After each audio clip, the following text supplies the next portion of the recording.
Sejahtera semua, selamat datang ke channel Fels Lifestyle. Halo semua, salam sejahtera Malaysia. Salam sejahtera Malaysia. Halo semua, salam sejahtera Malaysia. Salam sejahtera Malaysia. Halo semua, salam sejahtera Malaysia.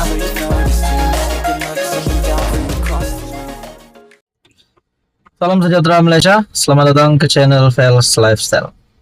Tuan-tuan dan bapak yang amat dihormati semua, hari ini saya akan menyampaikan satu maklumat yang saya dapat. Ini adalah berkaitan dengan keadaan bekas Perdana Menteri Najib Razak di penjara Kajang.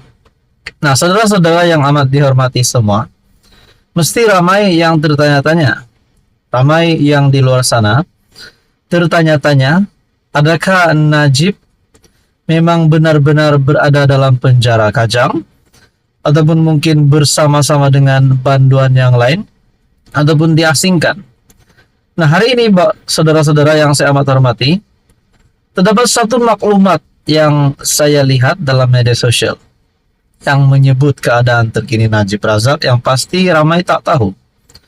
Tapi sebelum itu saya percaya penyokong-penyokong bosku di luar sana mahu Najib dibebaskan secepat mungkin, mahu keadilan untuk Najib. Tapi hakikatnya sehingga hari ini Najib Razak masih menjalani hukuman penjaranya.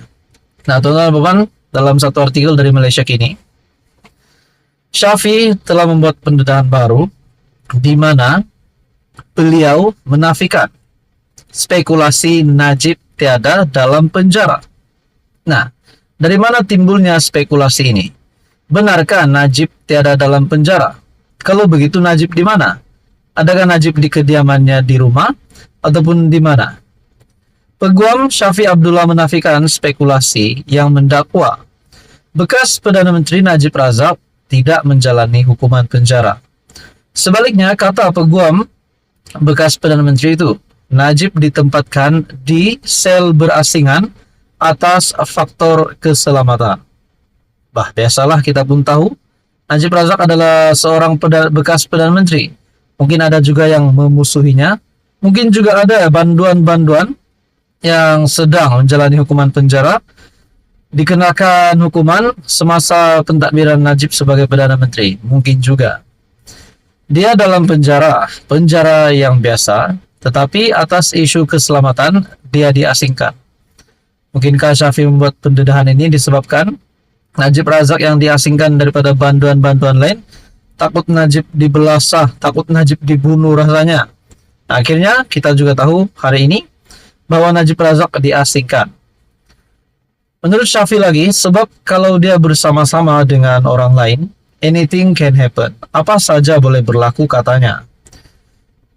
Rancangan Syafi berkata demikian ketika ditanya host program Bual Bicara Podcast Keluar Sekejap, Syahril Sufyan Hamdan. Rancangan yang turut dihostkan oleh Khairi Jamaluddin. Kata Syafi, Najib kini berada dalam keadaan baik dan dia kerap bertemu bekas Presiden UMNO itu. Hampir setiap minggu saya melawat Najib dan kadangkala 2 minggu sekali. Dalam mahkamah memang kita ada bertemu setiap masa. Kadangkala saya cuba juga duduk bersama untuk makan tengah hari dengan dia supaya saya boleh bercakap dengannya. Jadi saudara-saudara, tuan-tuan dan puan, apa komen Anda? Terus sama-sama di dalam channel ini untuk info yang seterusnya. Jangan lupa tekan butang like, share, dan juga subscribe. Halo semua, salam sejahtera Malaysia, tuan-tuan dan bapak yang amat dihormati. Rombakan kabinet. Bilakah Datuk Seri Anwar Ibrahim akan membuat rombakan kabinet? Nah, selain daripada tarik rombakan kabinet yang kita nantikan, antara persoalan-persoalan lain yang timbul, siapakah menteri yang akan digugurkan? Adakah dalam kabinet baharu nanti tidak lagi ada nama Zahid Hamidi, Rafizi Ramli, Tengku Zafrul, Mat Sabu, ataupun siapa juga menteri-menteri yang mungkin dikecam? Nah, sebelum ini kita mendengar Rafizi Ramli dan juga Mat Sabu yang pernah digesa untuk meletakkan jawatan. Bukan saja kepada dua menteri itu, tetapi Datuk Seri Anwar Ibrahim yang memegang portfolio Kementerian Keuangan juga digesa untuk letak jawatan supaya Anwar boleh fokus kepada pentadbiran negara. Nah, saudara-saudara, saya mendapat maklumat bahwa kononnya Anwar Ibrahim memberi bayangan kabinet akan dirombak pada bulan Desember. Anwar membayangkan rombakan kabinet bulan ini. Artikel ini pada 1 Desember daripada Sinar Harian. Perdana Menteri Datuk Seri Anwar Ibrahim pada Jumaat membayangkan bahwa rombakan kabinet akan berlaku dalam bulan ini. Ketika diajukan soalan berkaitan rombakan kabinet selepas menunaikan solat Jumaat di Surau Putra Al-Amin Fasa 4C, Prezin 18, Anwar telah memanggil seorang kanak-kanak, Akmal Afif, dan memintanya untuk mengulangi soalan berkenaan sebagai mewakili pemberita. Datuk Seri, bila rombakan kabinet? Tanya kanak-kanak tersebut. Akmal cadang bila, sebelum atau selepas 2024, kata Anwar kepada kanak-kanak berkenaan, dan Akmal Hafiz menjawab sebelum 2024. Dia jawab sebelum 2024 saya setuju, kata Anwar. Nah, di sini bayangan daripada kenyataan Perdana Menteri sendiri bahwa kabinet akan dirombak sebelum 2024, bermakna pada bulan Desember. Terdahulu Anwar bersama-sama kira-kira 2,000 jemaah termasuk Menteri di Jabatan Perdana Menteri, Hal Ehwal Agama, Datuk Dr. Muhammad Naim Mukhtar, menunaikan salat Jumaat di surau berkenaan. Nah, tuan-tuan dan puan yang amat dihormati, kalau benar rombakan kabinet akan dilakukan pada Desember, siapakah menurut kalian? Anda boleh komen di ruangan komen di bawah, siapa menteri yang patut digugurkan, dan siapa pemimpin ataupun menteri baru yang patut dinaikkan oleh Anwar Ibrahim. Yang kita tahu, selepas pilihan raya kecil Kemaman, rasanya barulah rombakan kabinet akan dilakukan. Tapi kita nantikan saja seterusnya apa keputusan. Sekian saja untuk kali ini. Teruskan bersama di dalam channel ini. Untuk info yang seterusnya, mohon bantu channel ini dengan menekan butang like, share, dan juga subscribe. Halo semua, salam sejahtera Malaysia, tuan-tuan dan puan yang amat dihormati. Nah, PRK Kemaman, pilihan raya kecil Kemaman, diadakan pada 2 Desember. Sudah pasti. Pertandingan di antara dua penjuru, calon Barisan Nasional, Raja Muhammad Afandi, dan juga calon daripada Perikatan Nasional PAS, yaitu tidak lain dan tidak bukan Menteri Besar Terengganu, Ahmad Samsuri Mokhtar, ataupun lebih dikenali sebagai Dr. Sam.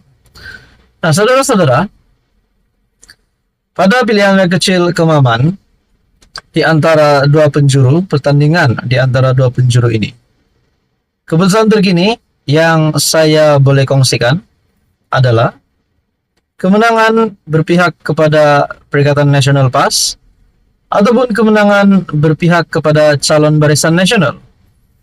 Nah, Anda boleh membuat komen di bawah, siapakah calon yang layak menang dan kenapa calon tersebut layak untuk menang.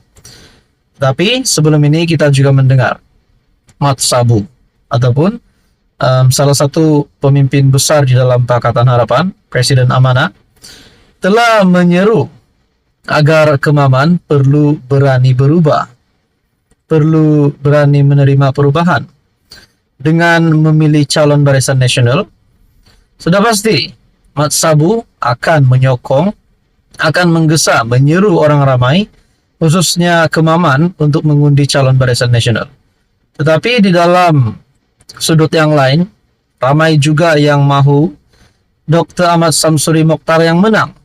Bahkan di dalam artikel sebelum ini, sebelum pilihan raya kecil Kemaman dijalankan, ada yang kata Dr. Mahathir, maafkan saya, Dr. Sam, satu artikel daripada Sinar Harian Premium, Dr. Sam dahului pilihan raya kecil Kemaman.